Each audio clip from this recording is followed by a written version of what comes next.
Здравствуйте. Как у вас дела? Отлично, как у вас? Я гражданка Америки, и мама, получается, через меня получила грин-карту. И сейчас мы папе делаем.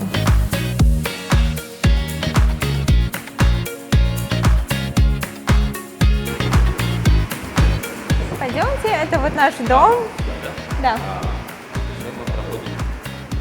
В эту сторону. Мы живем на 32-м этаже. Да, это считается самое знаменитое здание в Чикаго. За 6 месяцев я отучился, и прямо после окончания, за неделю я уже нашел свою первую работу за $100 000. Вообще у Кыргызстана большой потенциал. Мы должны ценить независимость нашей страны. Бай. Слушателям, зрителям телеканала «Пирамида», чтобы все верили в свои силы, верили в свои мечты.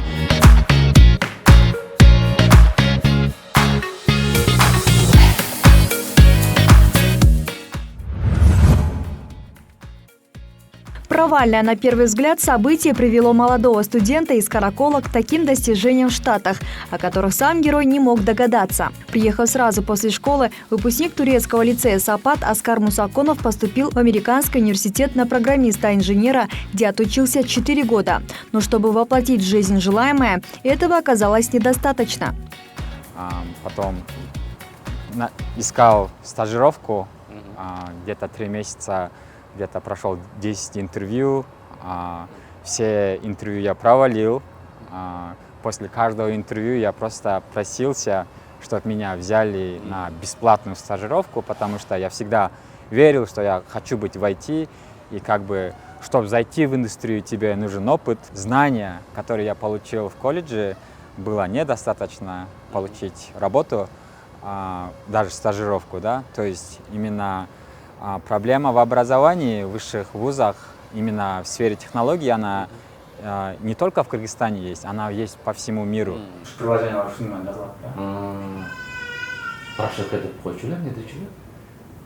Вот я сам потом прошел через интенсивные курсы здесь, в Чикаго, и за 6 месяцев я отучился, и прямо после окончания за неделю я уже нашел свою первую работу за $100 000 в год. Потом уже через 2 недели я нашел 2 работы, и в конечном итоге я устроился в компанию здесь, в чикагскую биржевую компанию. Она лидирующая биржевая компания в мире, за $115 000. Но на этом поиски новых возможностей не застопорились. Проработав в биржевой компании Сиеми Групп 2 года, Аскар встретил свою будущую супругу. Адина Тилек родилась и выросла в городе Бишкек. Училась в средней школе номер 58. Окончила музыкальную школу по классу фортепиано. Изучала французский, английский и китайский языки. IT-инженер в инновационном стартап Cooler Screens. Сооснователь The Vic School. Муж Аскар Мусаконов, IT-инженер, основатель The Vic School. Вместе воспитывают сына. Адина Тилек, сооснователь The Vic стартапа в образовании. Во время учебы в ВУЗе полетела в Нью-Йорк по программе Work and Travel и осталась в США. И вот уже более 10 лет со своим мужем и сыном живет в Америке, а в Чикаго с конца 2018 года. Что мне нравится в своей супруге, то, что она, самое главное, она верит. Вот я думаю, самое важное в супруге, чтобы супруга верила в своего мужа. И вот она начала говорить: окей, надо двигаться дальше, давай будем тебя в Apple и такие в топовые компании подавать. И я вот дал ей свое резюме, я вот сам не стал даже подаваться, и она начала просто подаваться, и у меня в имейл уведомления начали приходить. Спасибо за то, что вы подали на работу, на вакансию в Теслу, SpaceX, Google, Microsoft. Я такой: что ты там делаешь, да? И в Apple. В конечном итоге мне написали с Apple, вышли с Apple, и я прошел через этот весь процесс. Процесс этот длился более 2 месяцев. И в конечном итоге я вот уже как более года работаю инженером номер 1 в мире компании по именно по revenue, да, по обороту. Это 2-триллионная компания, и работаю в Apple Pay инженером. Мне дед, мне лотра, памперси оптер. Памперси не килограмм был. Я познакомилась с Оскаром. Это мой сейчас муж. Тогда он не был мужем, как бы я его не знала. Мы познакомились и начали говорить о разных стартапах, о проектах. Начали, как вот сейчас есть такое слово, брейнстормить, это, то есть говорить идеи друг другу, что мы можем открыть, нужно что-то свое.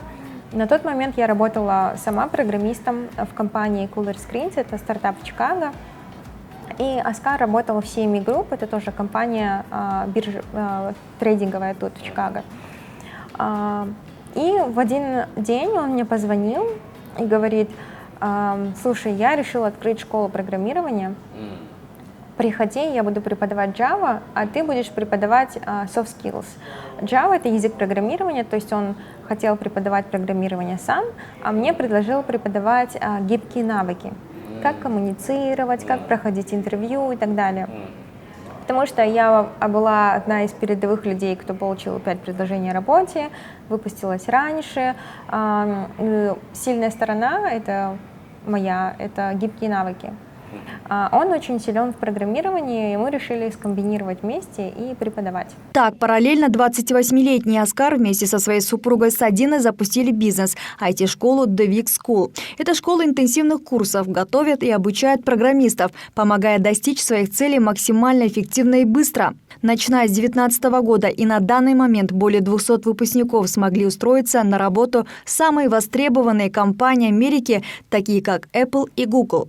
Помогаем людям, таким же, как мы, которые хотят достичь больших высот, но просто не имеют достаточно ресурсов. И вот мы таких людей собираем в одно место, даем им инструкторов, менторов, преподавателей, наставников, которые вот прошли через это.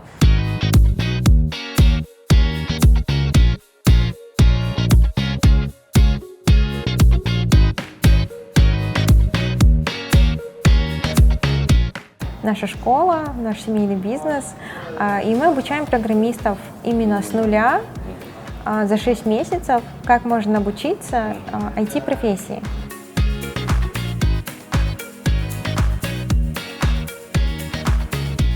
Сейчас, на данный момент, в нашей школе The Week School более 300 программистов обучились, получили работы от $100 тысяч в год здесь, в Америке.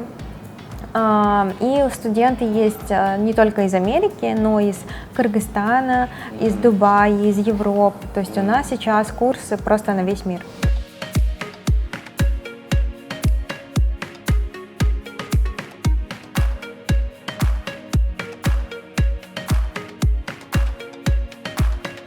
Я начала искать самых лучших здесь, кто из Чикаго, из наших знакомых. И вот все друзья, бывшие одногруппники, все подтянулись. И на тот момент, когда мы начинали, нас было в команде где-то 4-5 человек. Сейчас это 35 плюс менторов и инструкторов. Менторы — это как наставники. И во внутренней команде The Week School примерно 12-15 человек. То есть у нас вначале был кампус, мы там преподавали, приходили студенты. В первой группе было где-то 12 человек примерно. Но потом, дальше мы начали развивать школу. И через год потом, на тот момент у Оскара был партнер, и Оскар как бы на именно стратегию школы взгляды немного разделились. И Оскар попросил, что давай будем вместе дальше развивать школу. И мы решили, что мы выкупим долю и уже будем дальше идти сами. Да.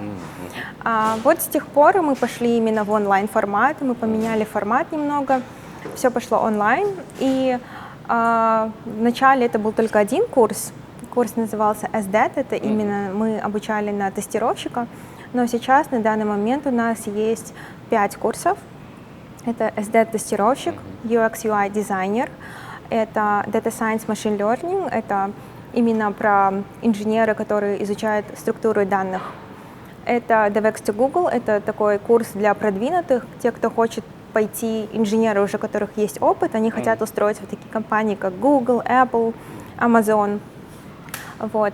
И сейчас открывается курс в этом году, это DevOps, Cyber Security, это кибербезопасность, и Product Owner, это как продуктовый менеджер.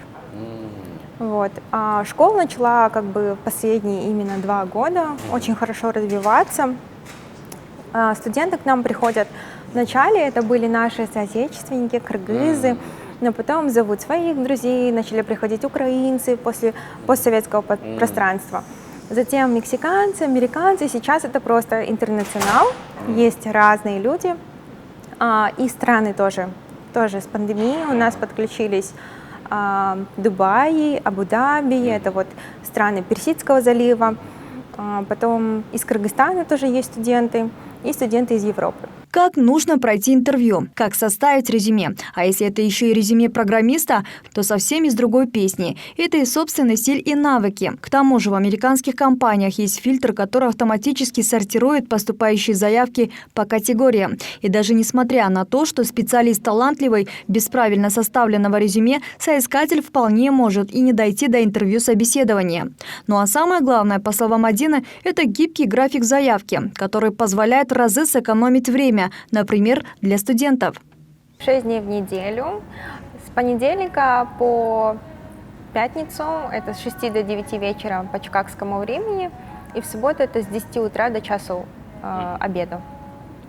Курсы вечером, потому что многие студенты, они работают утром и вечером обучаются.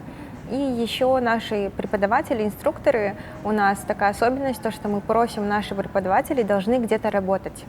У них должна быть своя работа, потому что, допустим, если преподаватель работает где-то в компании Apple, то он или она видят, что происходит на работе, и могут потом прийти и в этот же день рассказать студенту, что, оказывается, вот такие технологии сейчас используются и так далее. Вот. С понедельника по среду мы обучаем только язык программирования. Это технические навыки. Потом по четвергам мы делим студентов, скажем, у нас в потоке 50 студентов, мы их делим на маленькие группы, по 10 человек, и на каждую группу даем наставника. И в этот день они решают, мы называем это групп-проекты, и они решают задачки. Они решают задачи, и так они работают и нарабатывают опыт. По пятницам мы преподаем тулы, это то, что они должны знать, вместе с языком программирования. И в субботу это вот мои классы. Я преподаю, это гибкие навыки. Уроки гибких навыков – особенность данной школы. Преподаватели фокусируются не только на технических аспектах. Раньше мы все себе представляли, что программист – это кто-то, который сидит в компьютере целый день, ни с кем не разговаривает, и там никто не знает, что он делает, да? А сейчас это программист – это тот, кто может объяснить, будет разговаривать с командой, будет объяснять, как они там что-то сделали, как задачку решили, как написали программу. И в компаниях, когда ты идешь работать, ты никогда не работаешь один, ты всегда работаешь в команде. То есть, скажем, давайте представим там какую-то компанию, допустим, Apple, у них есть департамент IT, да? И вот если сравнить с кухней, представим, допустим, ресторан. Вот человек хочет открыть ресторан, и, допустим, вот шеф хочет открыть ресторан, ему нужен кто? Нужен шеф-повар, который будет готовить, нужны официанты, администратор, там, хостес, тот, кто режет салат и так далее. То же самое в IT. Ты хочешь создать какой-то продукт, тебе нужны не только разработчики, тебе нужны продукт-оунеры, тебе нужны UX-UI-дизайнеры, тестировщики, бизнес-аналисты и так далее. И мы именно обучаем, объясняем, как эта кухня работает, и как человек, когда идет после 6 месяцев, он заходит на работу, уже понимает, как работает компания. То есть этого не дают в университетах, это никто не рассказывает.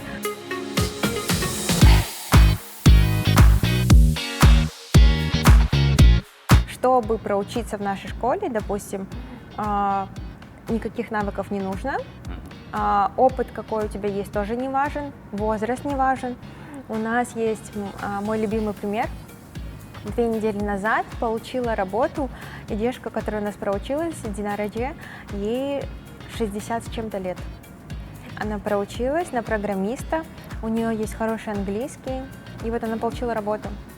Это прям большое достижение для нас, потому что когда она пришла, как бы мы не сказали нет, но мы тоже такие, ой, ну может там где-то будет не понимать, но она очень старалась, она получила работу. В Вашингтоне по приглашению посла в консульстве прошла двухчасовая встреча Аскара Мусаконова и Адина Тилек с председателем кабинета министров Акылбеком Джапаровым, где сооснователи Девик School презентовали концепцию школы, а также обсуждали о развитии, о планах и о самом актуальном в информационных технологиях Кыргызстана и зарубежья. По итогу этих встреч они прошли очень позитивно. Оказалось, что мы с министром образования на одной волне, да. И вот, кстати, у нас очень грамотный министр образования, нам очень понравилось его видение. И вот мы обсуждали дальнейшие планы, и в будущем, буквально вот этой осенью, мы будем запускать наше видение совместно с правительством, при поддержке правительства Кыргызской Республики, что очень радует. И вот и правительство поддерживает нас, и в общем, мне кажется, уже Кыргызстан на том уровне, когда мы все понимаем, что будущее за IT, и что осталось, нам нужно просто действовать. Вот, поэтому надеюсь, что мы очень скоро можем поделиться новостями хорошими с аудиторией, со всем Кыргызстаном. Вообще у Кыргызстана большой потенциал. Мы находимся в самом сердце, я бы сказала, земного шара, потому что мы между Западом, Востоком, между странами Персидского залива, страны СНГ, внизу там Индия, Китай, все рядом. И у нас есть вот этот потенциал стать IT-центром не только в Центральной Азии, но и всего мира. Но для этого нам нужны таланты. А чтобы взрастить талантов, нужно работать над образованием. Да. И вот мы презентовали свое видение. Премьер-министр, он нас поддержал, так же, как и посол. Им очень понравилась идея. Встреча прошла успешно, это была презентация двухчасовая. И следующим шагом было то, что премьер-министр попросил нас встретиться с министром образования Алмазбеком Бишиналиевым. И вот неделю спустя они прилетали в Чикаго с делегацией ректоров. Мы с ними встречались, и мы также презентовали концепцию нашу. Это министру образования и ректорам Кыргызской Республики всех университетов. Не только Бишкека, но и по областям тоже.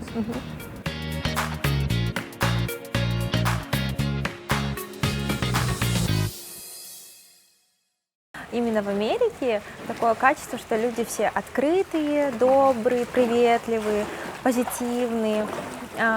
Здесь, допустим, тебе просто так там не нагрубят, есть уважение личных границ. В этом плане мне тут очень нравится. И про мои ценности, то номер один — это для меня семья, потом, наверное, самореализация, это именно как я себя вижу, и внести какой-то вклад в общество, в мир. Кыргызстан сейчас вот именно активно, у нас такая фаза с супругом, что мы думаем над тем, как сделать вклад в Кыргызстан. Я бы посоветовала молодежи в первую очередь инвестировать в себя, в свои знания, быть образованным, в свое образование, читать книги, изучать что-то по интернету. Сейчас очень много доступной информации.